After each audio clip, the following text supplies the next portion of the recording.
Well, I have a treat for everyone today here, and I have the wonderful Lisa Rhoads, and we've chatted quite a few times before. And today, Lisa, she's a creator of innovative business models. She's an entrepreneur and an investor of our new innovations, and she also has a wonderful channel called Questioning the Narrative on Rumble as well as on Telegram as well. And I love chatting to Lisa because, as well as being a beautiful person, she's very switched on with everything happening in the world. And I feel like we're on the same page too, in terms of our beliefs about what is happening. And I think that's really helpful as well. Wow. Medyhne, thank you. Thank you so much for that introduction. It's great to be here. Good morning, good afternoon, everyone. I hope everyone is doing well today. I always like to say this, it's May the 11th, because as so much is happening every day, every week, I just want people to know the point in time of which we're having this conversation, because I have a feeling as we go back and review this whole journey that we've been on, it'll be interesting to piece that together, what we knew when. Exactly. I think that's great to mention the date because it does help put everything in perspective. So you're based often in Italy and you're often traveling around the world and in America as well a lot. And so where are you now, Lisa? That's a good question. My friends used to say, where in the world is Lisa Rhoads? Because I'd always split back to New York. Now I'm always splitting back to Italy. So I'm based in the southern part of Italy in a region called Puglia. And Puglia is like the equivalent of the state of California to Italy, what California is to the US. Agricultural, really the food producer of the country, and just a beautiful place to be. But it's interesting because I'm doing some agricultural things here. But I just recently got back from a trip to the Middle East, where a friend said, shall we go to Dubai? And I said, why not? I think it's interesting because they're talking about what's going on business-wise there. And then it was like, well, should we just go to Abu Dhabi? And I said, of course, let's do a day there. And then he said, well, maybe it's best to fly back through Istanbul. And I'm like, okay, this is how it is. So what was interesting about that, not only was that just an exploration to see what it is, what I saw there, Medyhne, was so interesting. And I've been trying to share this sort of insight of what I experienced there, because I've talked on my channel a bit about what's going on in the financial system. And as we're going through this, what I would call a controlled demolition of the current central banking model. Yeah. There in Dubai, in the Emirates, they have a very different experience. They are more toward what we're moving to, away from a debt-based system, but they're already existing in probably what was before, but is now. There's no central bank. The Emir is the central bank. Yeah. They fund their projects not by going to banks, but by the word and the trust of who in the royal family is associated with it. And then people fund the development of, say, production of real estate as they go through and things are developed. Very, very different from the way we funded in the Western world, where someone buys the land, they do a project plan, and then they go out to a bank and get a loan or a private equity, and they're beholden to them. So it's a very different concept. And I thought, wow, it was such a beautiful experience to be there, to understand how that was going and experience that is the vision of that. And it was very inspiring to me to see that. So that was one of the reasons to go there. Oh, fantastic. So it's sort of like going into the new earth in a sense, because they're building all these things without any sort of restraints or restrictions, and they're not bound by the banks, regulations and things. And so, yeah, it would be like going into the new earth. Yeah, that's a perfect way of putting it. And it's really hard for me to articulate it in a way because if you think about it, those who understand the financial world would say, well, it's a Muslim culture. Sharia law does not allow for charging of interest. So that makes sense. They've been doing that. And those who are not in the financial world are like, well, okay, you're still financing it and they're still sort of doing the same things. And it's like, no, it was that feeling of integrating the concept of that I'm not using debt and I am using equity and I am sharing the risk and the opportunity with all those. And the real big thing is that you're talking about a world where the central banks don't control and it's deregulated. So when you go there and they say, we're going to build like a tram system, it's done in less than 2 years. Because there's no holdup from governments. Whereas here, like we're looking at in the region of Puglia, beautiful ancient villages along the coast, some sort of in a little bit of the hills, some in other things, but it's impossible to get cars in and out. So it's hard for it to expand further. And I'm like, well, all you do is do these trams or you have these different systems. And they're like, not possible. Because the regulatory environment here is a no, no, no, and they can't even get a port to be developed. And this is fascinating. So I just want to share this feeling of doing action is different than let's wait for somebody who has enough capital and clout to access the debt system to do something and do their will, as opposed to doing a different way and moving quickly. It's just an amazing feeling. Yeah. Wow. It is such a different energy behind it too, the debt energy as compared to this energy of renewal and you know what I said, the energy behind that money as well. Yeah, it was different. It was really interesting. And I have to say, I contrast that with Istanbul, where you see such strain on their systems right now. They are still part of that central bank, yet haven't been allowed into the EU, are participating in NATO and locked in between sort of two worlds right now. But you saw the strain of it, but you're also seeing a very different story about the political system than what we're told. Now, you're in Australia, you probably get a little bit more of a broader perspective than when I'm in America.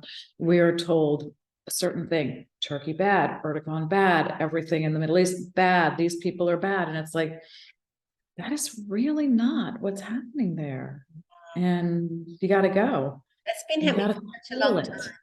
I remember a friend from in America, based in America, said that, like, 20 years ago, there's this incredible propagandized, media then, and it was just so censored and so one narrative, even back then, a long time ago. So it'd be worse now, of course, with everything going on. Yeah, but we're feeling it. So it was really interesting to see the distinction among those places, and I'm sure I was shown that for a reason, and I hope it's to share. And I'd like to do more sharing about it because the feeling there was very different. When I was in graduate school, I remember going to Hong Kong and Taipei for a graduate school project.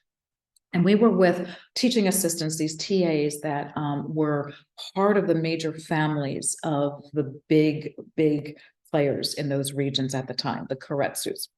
And so we had access to everything. They would open the door for, like in Taipei, we went with the ministers of finance, their government officials, the economic perspective. And in Hong Kong, we were doing the same thing. And you realize, like, I felt there, I was like, Taipei had a connection to China's really strong cultural roots.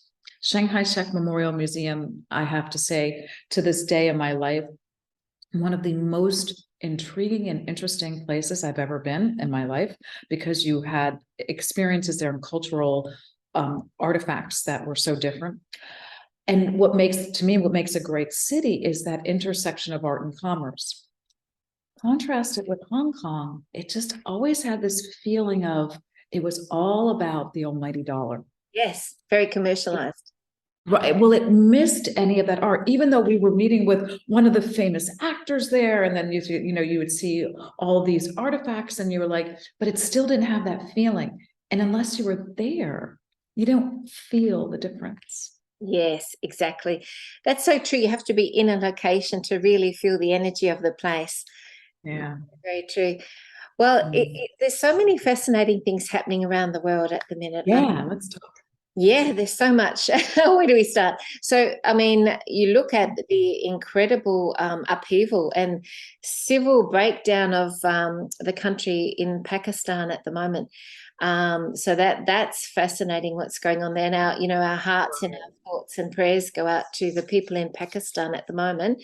But it is the down of the old system since Imran Khan was arrested, and then he was so popular with a lot of the people that they're now mutinying, aren't they, around the country? And so I guess what we're hoping that these sorts of things, as information unfolds of the corruption that has been inherent in every country, that we don't see, this incredible civil unrest that we see in Pakistan. What are your thoughts on that?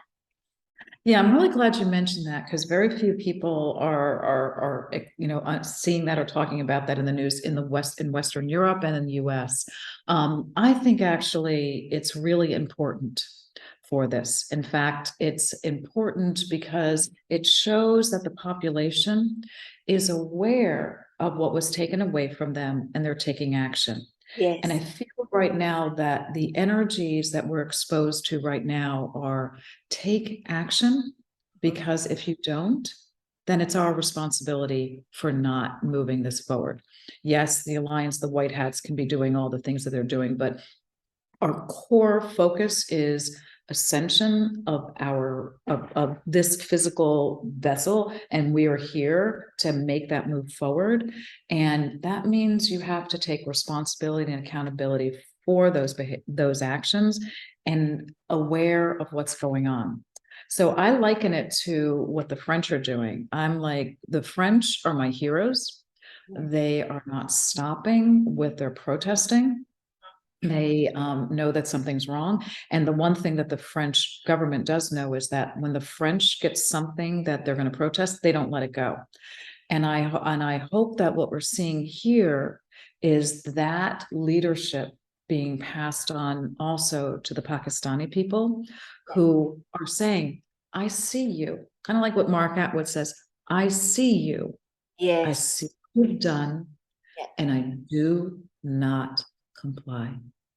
Well, so I hear you, and I do agree that it's so important that people just make a stand. I mean, I remember over 20 years ago, I was chatting to a spiritual teacher, and she said, what's going to happen in the world is that it will become more and more a place where there are no morals, there's no restrictions, there's no limits.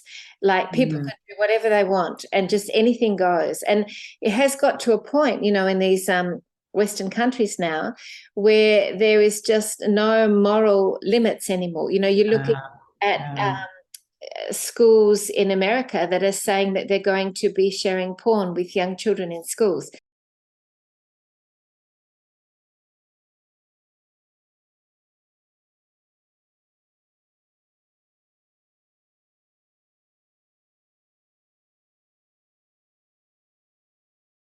You're looking at all sorts of things. I mean, I've got a clip here I'd like to share just as an example.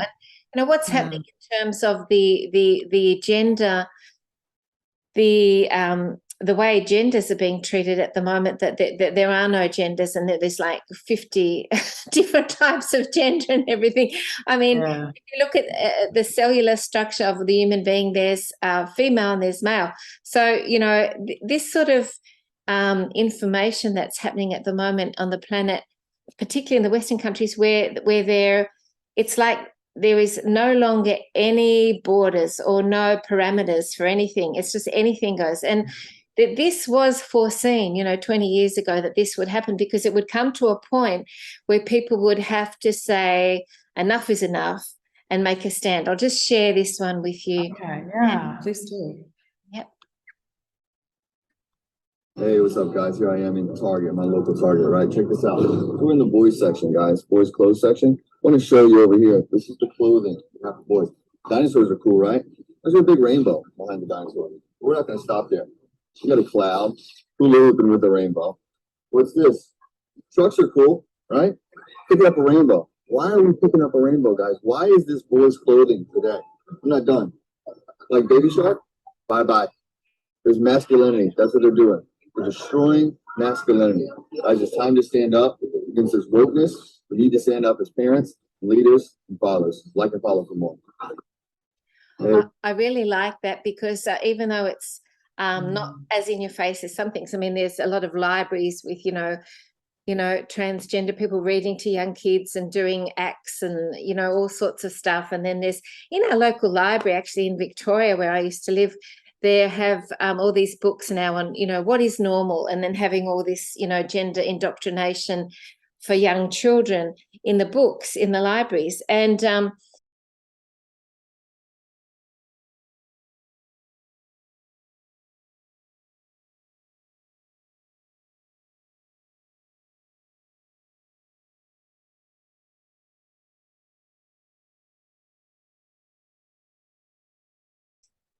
so, you know, all this sort of thing that's happening now is, it's become so ludicrous that it's like people have to determine within themselves individually, what do I stand for? You know, what's important to me?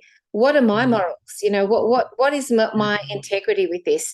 And then doing something about it. It's not just being quiet and allowing it all to happen around you.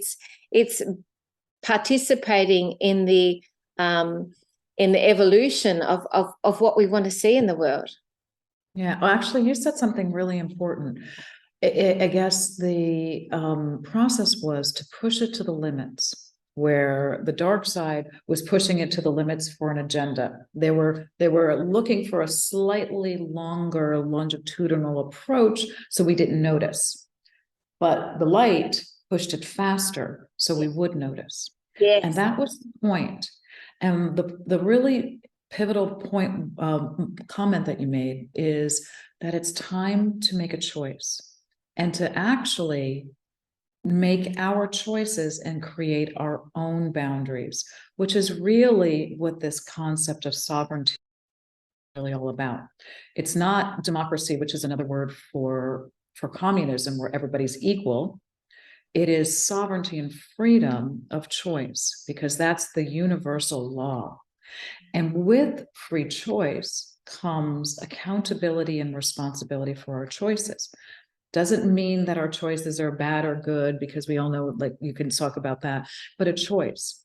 And you choose how you raise your children, and you choose the world that you want to be in.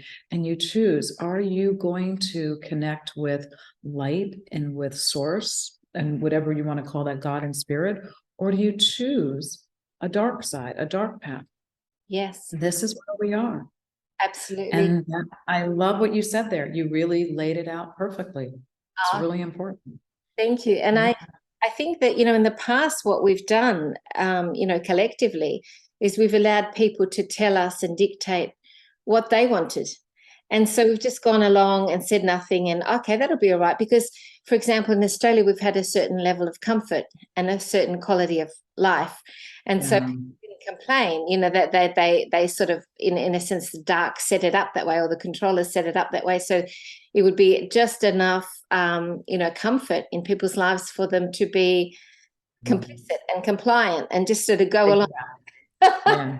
No, but this is really the thing, because, you know, also part of universal law, which I think is such an important concept to think about what these universal laws are. It's like, they must tell you, and you must comply, and then you must, you know, you have free will, and you must be accountable for your free will.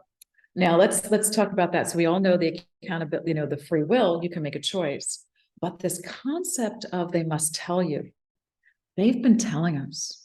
Yes. And they've been telling us in a way that doesn't necessarily comply with universal law. It's one of those things that any good lawyer would argue both ways. Yes. However, this is where we are.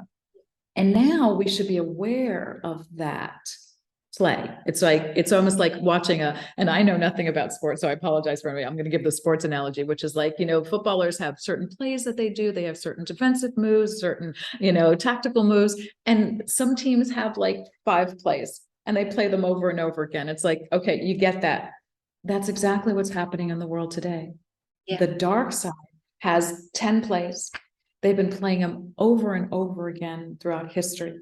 Yes. And if you know them, you laugh at them and you start to say, I do not comply. Yes. No. They're not very original. No.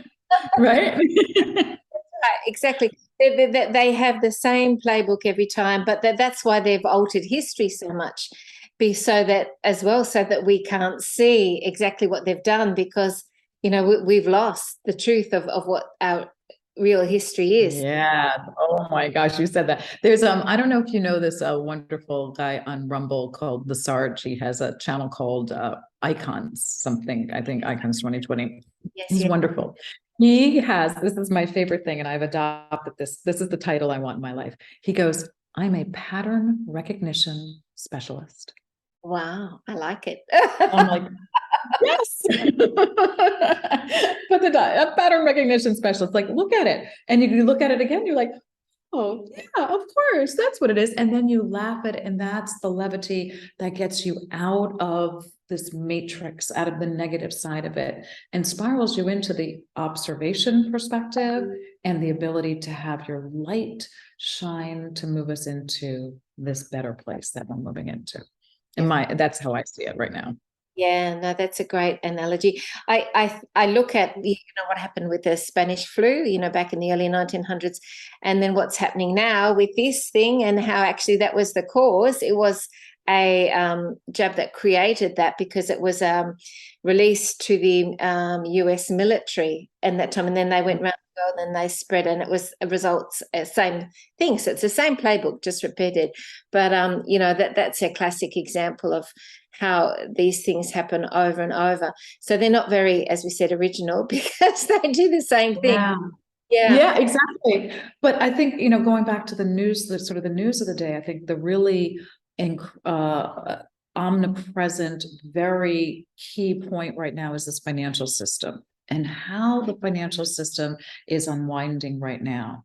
So here's an example of listening to what they tell you, because what they're telling you is the truth.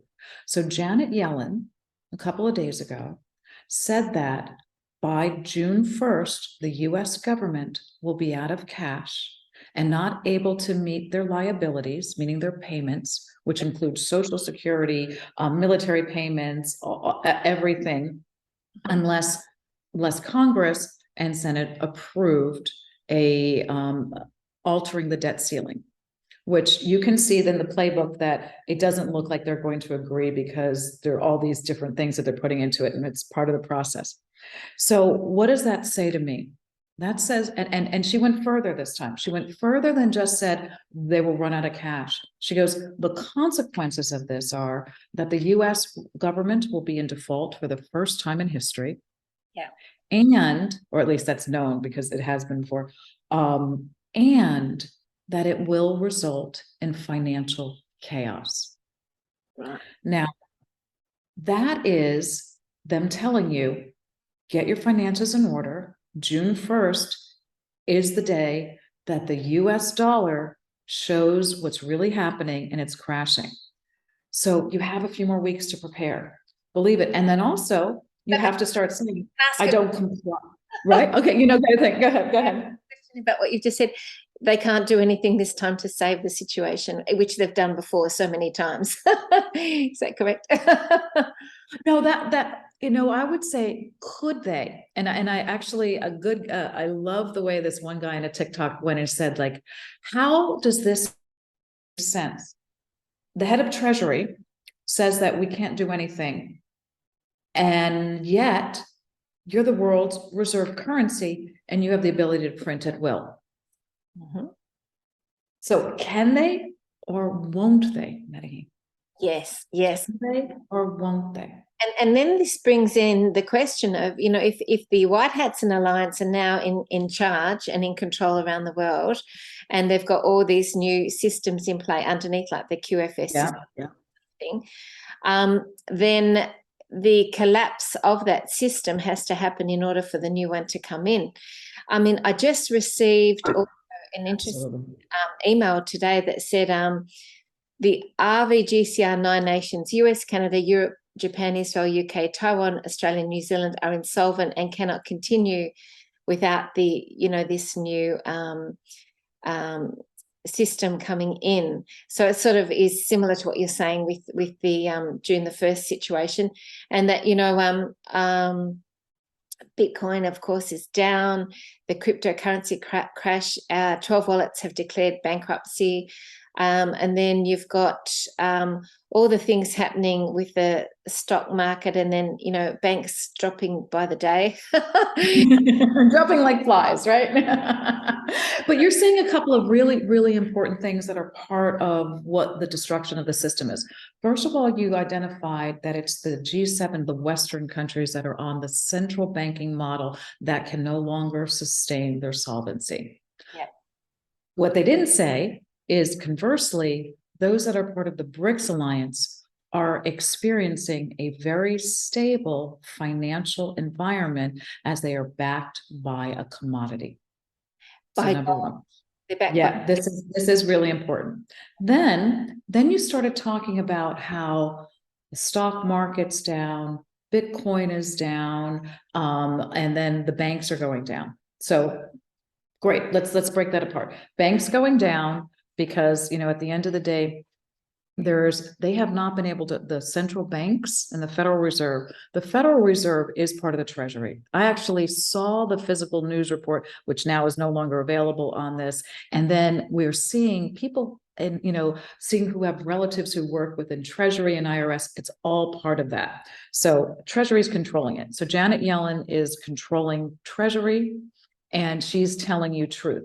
They're saying, I'm not going to print my way out of this, because the US dollar has been untethered from the petrodollar status, reserve status, because of that new alliance that Russia went in and said, you know, Saudi Arabia, I know that the US has given you protection, but we have a little missile that's a little better than what they have. You might want to come our way. Saudi Arabia said, smart move, let's do that. And then boom, that's when it all untethered. So you've got that. Now let's go and look at why we're seeing Bitcoin, and Bitcoin I'm using as a proxy for the crypto markets, and metals go down. Whilst they have control, they are going to manipulate the markets, because now they realize if they don't move their positions out of the fiat currency, forever hold your peace. So they're doing that with their last gasp of breath to do it. So the question is, how do you play that out? Yeah. You either have your metals and you play it out and you're on that side, or you have some crypto and you just hold in that position, or you know which crypto to do because it's not, you know, you don't want to play too much in it. And you realize it's going to go down, and you don't play with the volatility, or you wait. But the truth is that as they manipulate the precious metal markets, you won't be able to get them. Go in now. This is what I'm saying. Go in now. Or if you don't have the cash to do that, have your faith in God, because the universe is taking care of you. Yes. This is all been set up. I don't have a fear. Those of us who know, were told to do and take action. Those of us who are taking action, and the universe made certain that those of us who had to do it, who have the right heart, got in the right things. So I believe that that's all going to be here. But understand what they're saying and be prepared. Take as much cash out as you can, whatever you have, just have some food, have some water, have a piece of land, do something. It's happening. And they told you. Yes. And say, I'm visualizing the best in this because I trust in what we've all created together because I'm a creator of it, or just prepare yourself, but be in that positive frame. Because I don't know about you. I mean, I know you can see I can know the technical underpinnings of what's going on because I find it interesting and I like to do it, but I'm super careful about what I'm putting in my heart, not my head, my heart. Yes. And I've had very strong visualizations of walking people through this next phase, and I mean spiritually to the next phase. And I see that. And that's what I'm holding as my North Star. That's beautiful. Absolutely. And you look at things like in Australia, we have this horrendous housing situation where people can't get rentals, and houses are beyond the ability of most people to buy, because you're paying millions just for a house in most areas of Australia, and and our currency exchange rate isn't good either compared to the rest of the world. So you're looking at people not being able to have housing. And when all this happens, the cost of housing will just plummet. And, there have been forecasts from a 50% to a 90% drop in the cost of houses. But that's a good thing, because it means that people will be able to afford houses. And, there's people that have bought multiple houses in order to, build their own wealth at the cost of, other people won't be able to do that anymore. So, the whole thing that's going to unfold is really for the highest good of humanity. But, a process of something deconstructing is never going to be exactly smooth.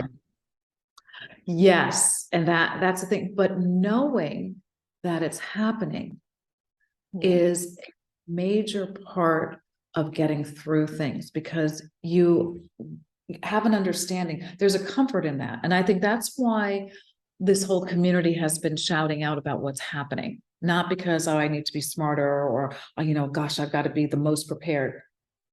The universe, I mean, we have incredible guides and spirit guides and angels and the ET, whoever we want to say is around us. They're protecting us. They're all rooting for us. It's for the benefit of the entire universe, or cosmos, however you want to use the words. So we're going to be fine. We always are. Yes. But it's how you go through it is your choice. That's right. That's right. That's right.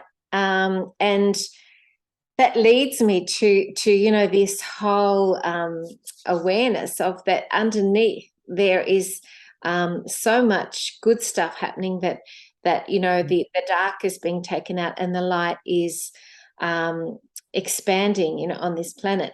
And it's interesting that in Australia, I'll just share a couple of things with you. There was a couple of posts here about so much of the activity with planes, because people that don't really know about that narrative of the alliance and the white hats doing things underneath, they say, well, I can't see anything happening, nothing is being shown to us. But it is happening, but it's been hidden for a reason, because if it was exposed fully, then the dark would try and sabotage it and stop it from happening. Something like this. Yeah. Share this with you. This is just in a state, New South Wales in Australia. Copious jets flying overhead in Newcastle, Australia, usually 3 together, odd hours, constantly. And then someone else saying, I live near a Navy base, and over the last week we have had super large planes flying over, 3 a.m, Medyhne X. I don't even know what type they are, large 4 engines. And, so there's all these sorts of posts of things happening.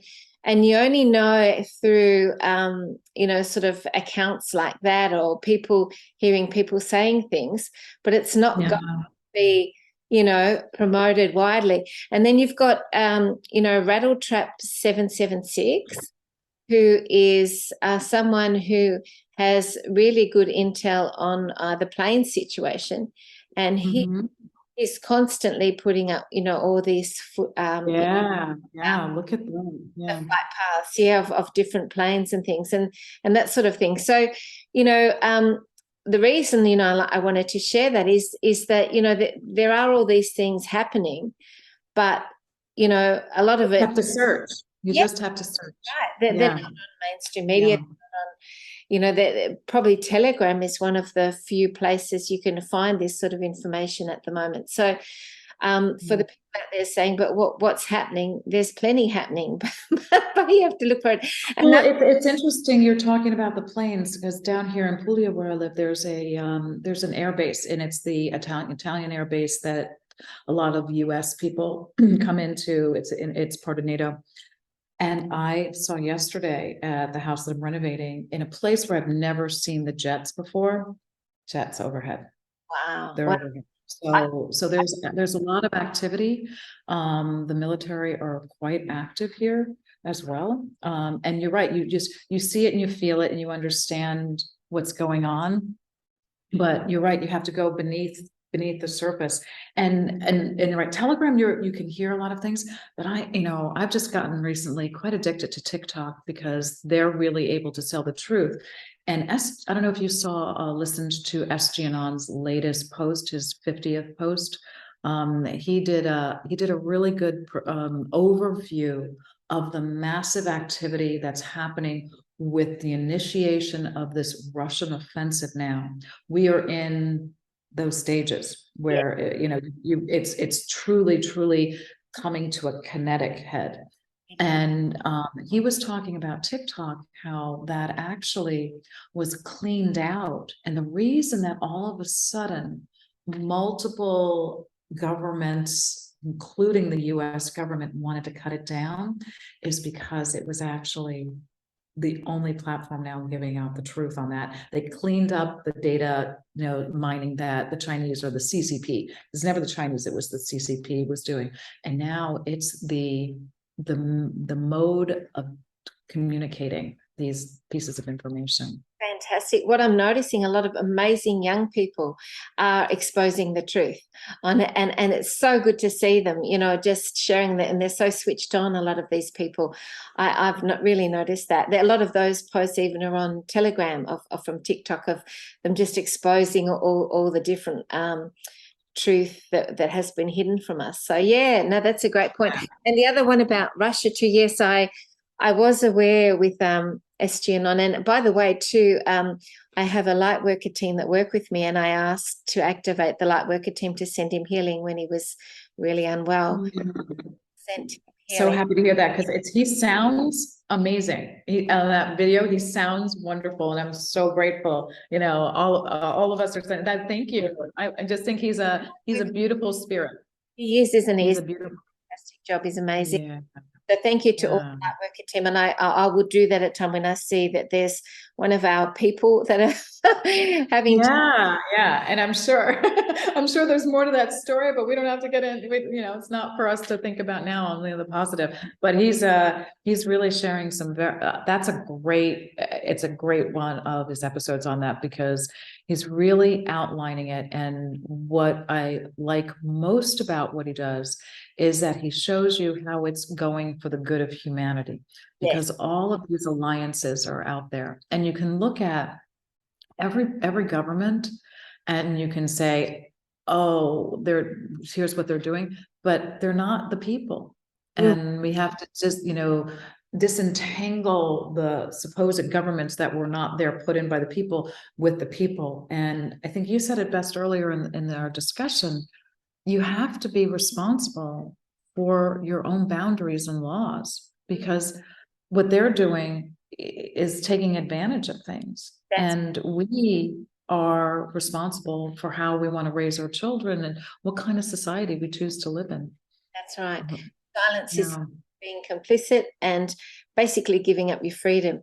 So with what's happening over there in Russia, it does seem to definitely be coming to a head.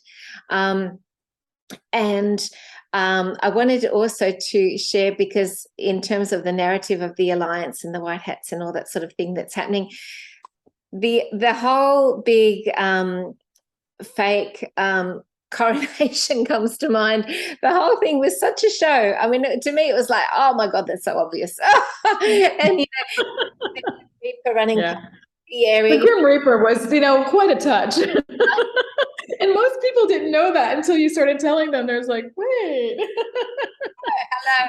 And then there's people dressed in black, that is something that's a no-no to do at the coronation. And then all these multiple things that were happening that were that would not have been something that would be allowed at a true sort of ceremony in that way. And you've got one of the young choir boys or altar boys or whatever they're called standing near them doing the horns, with his hands. And, I mean, all this stuff that happened, it's really quite comical.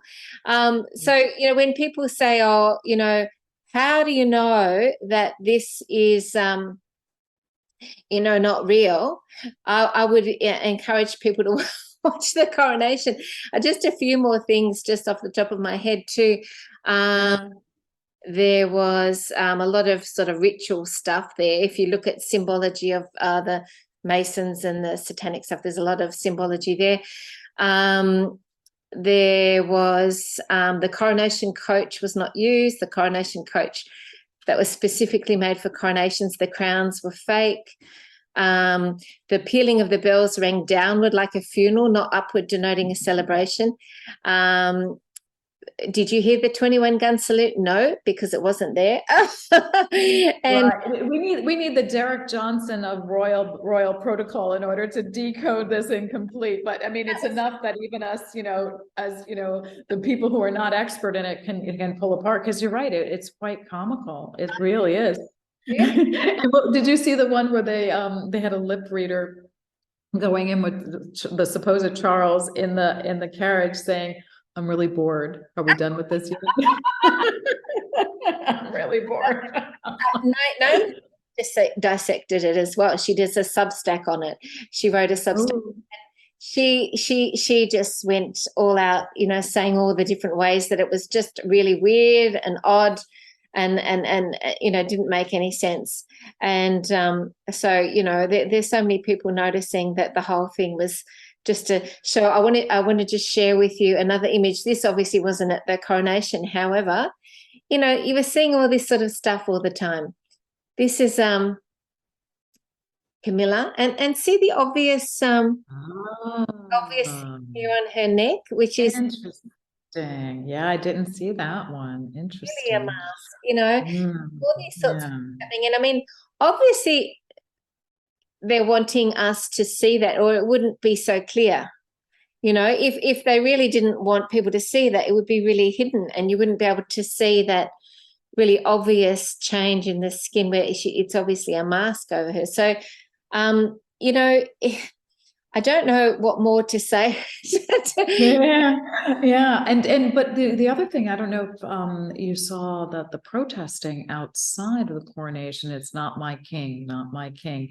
Yes. And the truth is like the idea of whether he's your king or there's a queen is the whole concept of royalty in general. It's really I think that's why they let it go forward. It's raising the point for dialogue to say, do we need sovereignties in the world? Do we need these kings? What are they, why do we need anybody that's above us? We are part of source. That's the highest that there is. Why is there a hierarchy? I've always felt that since I was little, I always felt that there was no one above me and no one below me, that we're all the same. And so anything else feels wrong when I feel like there's, somebody that's trying to be above. I remember I went to a party with these Australian celebs there when I was younger, and one of them was quite successful in Australia, and she was really well known, and she wouldn't hardly speak to me because I wasn't known, and she was really successful. I won't mention her name, but she wouldn't, speak to me. And I thought at the time that no, that just feels really wrong. Yeah. No, but you have that sense. It's like we are all equal, and that's really what is being highlighted right now. It's like, why did we give special status to government? Well, they work for us. Yeah, they're accountable to us. And I'm like, why do we comply with that? And why do we pay them and pay taxes when none of it goes to the things that we're asking for? Exactly. Why do we comply? Why do we comply? Right.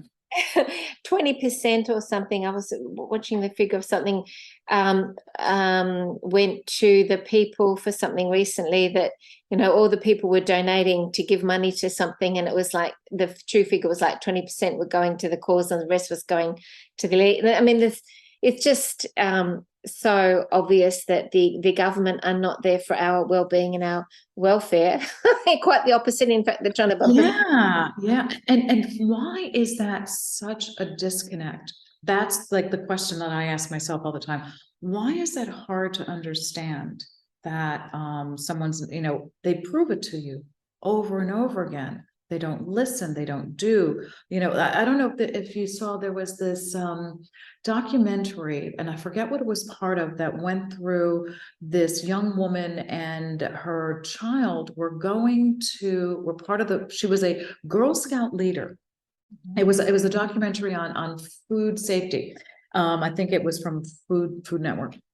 And this woman would go over, was working with her child, and it's like, we want to get out the genetically modified ingredients out of the cookies, the ingredients that are in the cookies. Mhm. Well, Girl Scout Corporation was not interested in hearing that, and would not see the scout leader after they had a petition signed of maybe, I think it was like 30,000 people. Mm.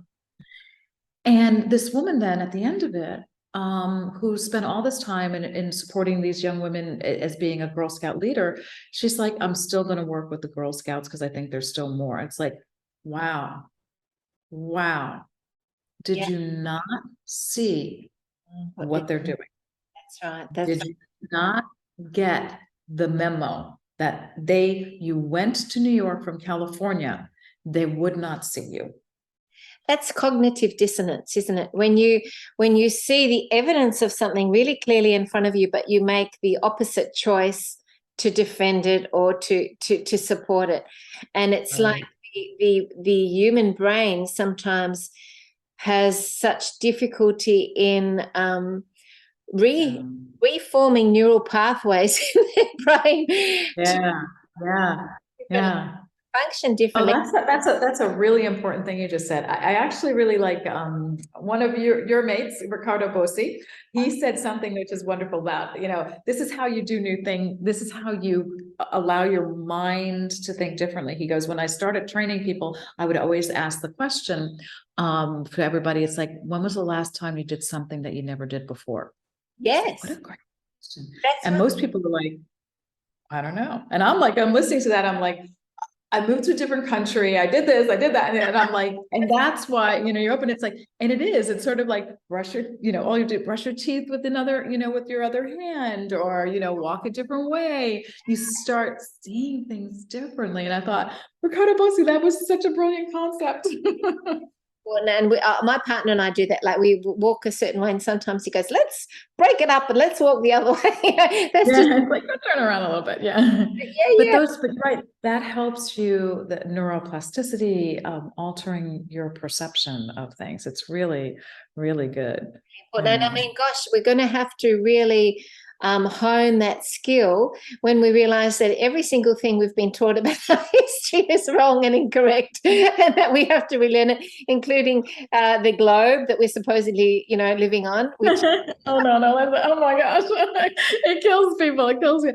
But now, so going into the bigger picture concept of what you just said, which is really important. It's like, it's removal of the attachments that we have to a narrative.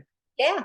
Exactly. It's being able to throw them all in the bin and just say, I am not my beingness, my soul doesn't have to attach to that to be worthy or to be significant or to exist. You know, that doesn't define who I am, basically. Yeah. And that's the attachment. And that's what's interesting. So it's these, you know, we're made to feel an attachment to the physical here in the third dimension. And we also are attached to the narratives, the thought process, the belief systems. And that's what, you know, is the real opportunity for us to move past that. So like right now with the financial system, listen, we can all make all the best moves that we can possibly make, and we're all going to be fine at the end of it. But if you are able to detach from that system and say, that was for them, something much better, and work on that, we don't realize the power we have with that thought pattern. Yes. And I just suggest, like, I just put it out there for everybody right now. Visualize yourself in a new system where it's not debt, you have enough of everything, and it's whatever you choose, you can create, and money is just a resource that comes to you. Just play with it. Exactly. And do it for a week, see how it feels. And that's exactly why I'm making the documentary, The New Golden Age, because it's getting people to think about and envision what it's going to be like being in this new earth. And the more we focus on it and put our attention and our energy on that, the quicker we're going to draw it in through the timeline into the now moment. And just the ability to function in the world in a way where you're free to do what is your greatest joy, and it's not incumbent on your survival or earning an income. How does that feel? And it's really going not only to the thought, but it's going to the emotion, because the two come together in the heart, and that's the manifestation point. So you think about the thought of it and then the feeling of it, and you bring that together, and that is where it comes together in true manifestation. So if people can all do that from the not only the mental body, but from the emotional body, that is going to be so supremely powerful. Wow, that's great. So you want to tell us a little bit about your documentary now that you've mentioned it?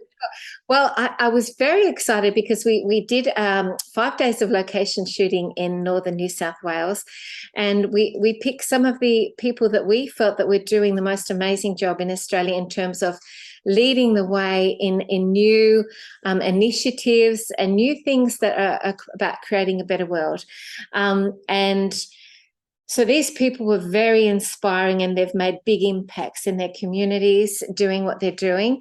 And so it was just wonderful to be around them. And we'd go to these amazing locations, like a stunning waterfall and things like that, and we would film there. And so it was truly so joy-filled to be able to be around those people and to film interactions with them or conversations with them where they were shining.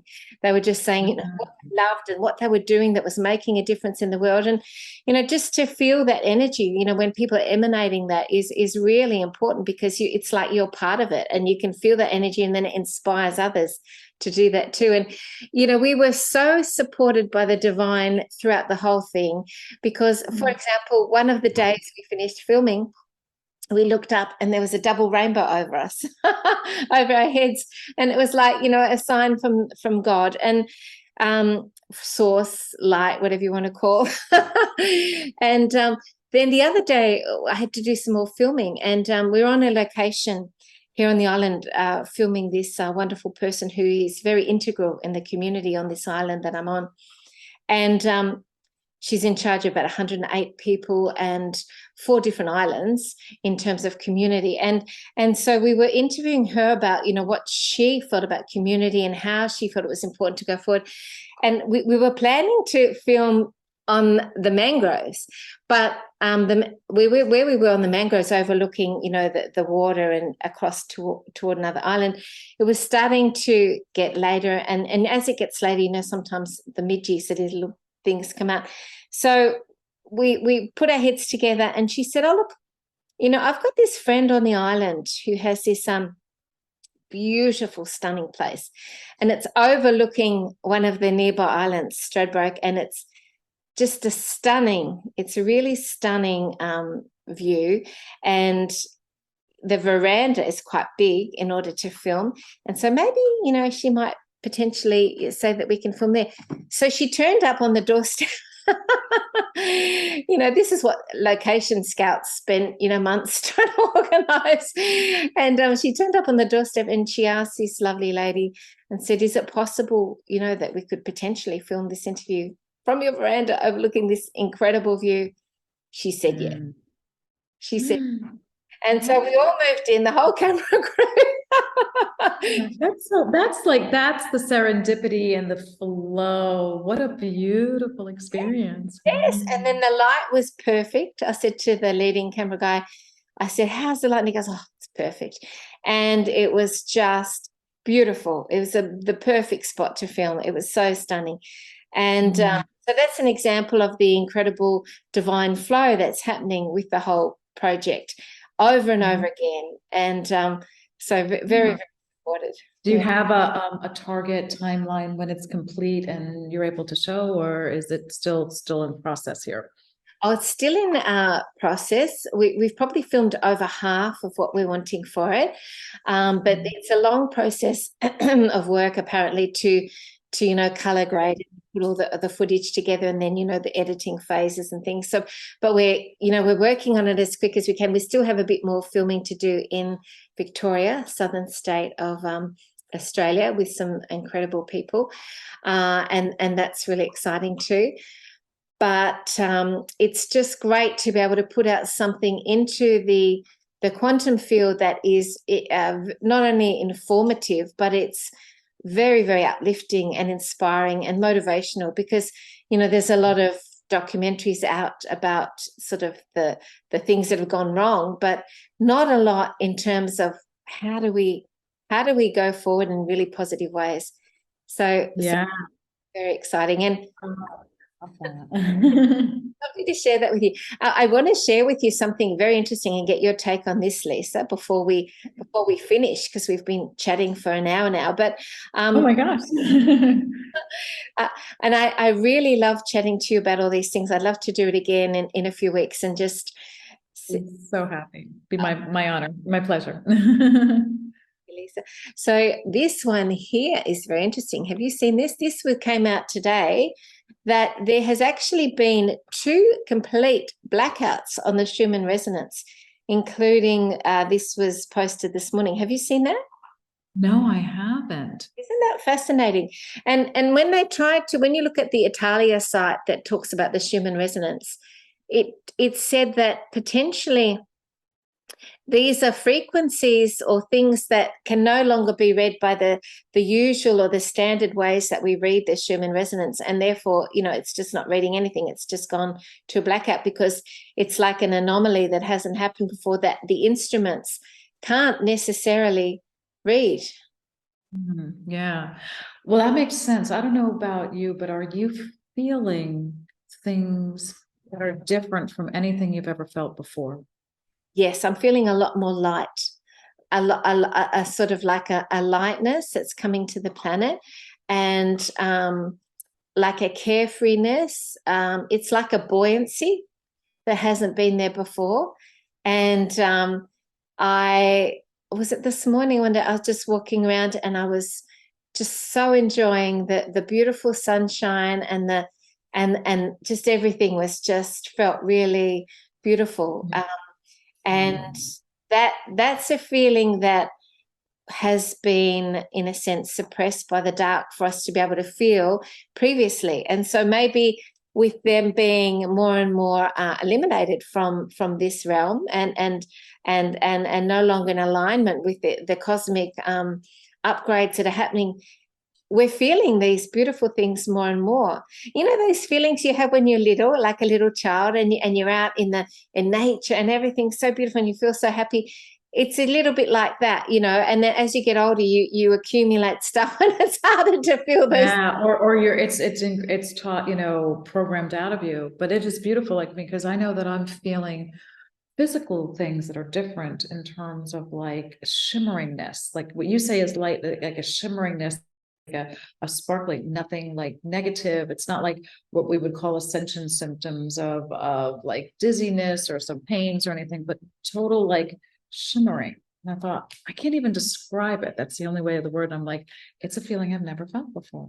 Oh, isn't that lovely? This makes sense.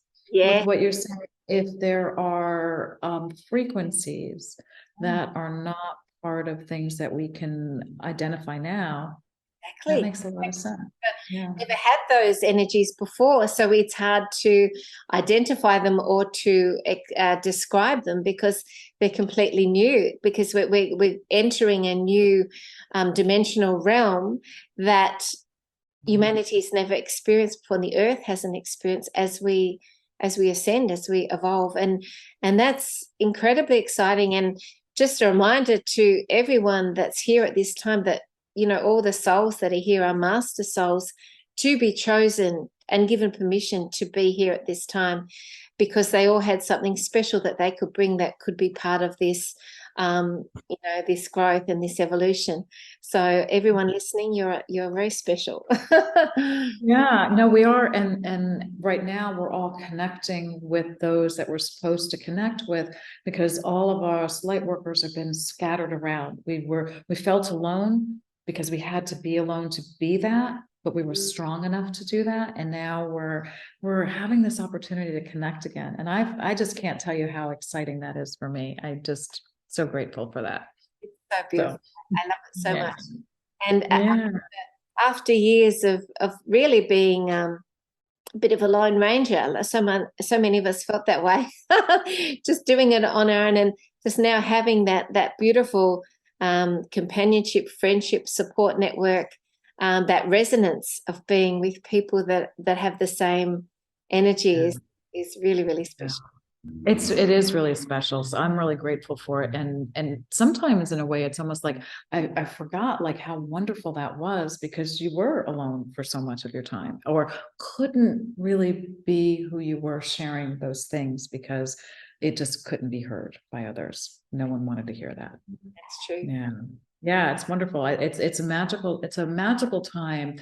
And we are on this precipice of enormous change, but we're really, like in this vision I had, we're walking through now to the other side. This demolition is a controlled demolition, and it's the gentlest ways they could have done it, but it has to be done. And those of us who are knowing it are part of the guides to walk us through. So, you know, I couldn't be more excited. I really couldn't be more excited.